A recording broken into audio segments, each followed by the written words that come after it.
Let's forget about the stupidly powerful Asus StudioBook for a second. The company did also release, by the way, 2 new ZenBooks for actual consumers here at CES 2019. This is, after all, the Consumer Electronics Show, and the company is pretty sure that some people will be interested in the new ZenBook 14, which lets you go with either an Intel Core i3, i5, or i7 chipset, either Intel integrated graphics or an NVIDIA GeForce MX 150, and a bunch of other stuff. I'm not super concerned about that. What's really interesting is that Asus took a lot of what made that machine special and squeezed it down into this. This is the Asus ZenBook S13, and it packs, among other things, the smallest bezels you'll find on a laptop out there right now. The screen to body ratio, as far as Asus is concerned, is something like 97%. It's rare to find a machine like this that almost completely removes the boundary between yourself and the content you're looking at. And for it to be in a remarkably sleek package like this just sweetens the deal even more. So let's take a closer look.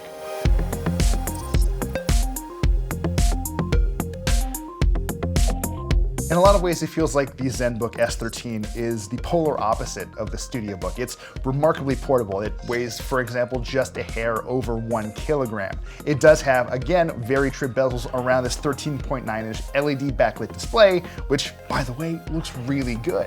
And it does also just have this beautiful machined aluminum body. It actually has been, as far as I'm told, been machined out of a single block of aluminum for incredible precision and just tremendous feel. Like the StudioBook, doesn't feel like it's as big as it actually is. For people on the go, there's a lot to like about this thing. Like the ZenBook 14, you can also trick this thing out with that NVIDIA GeForce MX 150. So discrete graphics in a laptop this size is no mean feat. You can also trick it out with up to 16 gigabytes of RAM and up to 1 terabyte of storage. So again, not too shabby for a machine this sleek. Asus has had to make some compromises to get this as svelte as it is though. But if you take a look around the top of the display, it's not completely rectangular. There is sort of a hump in the middle to accommodate that HD webcam.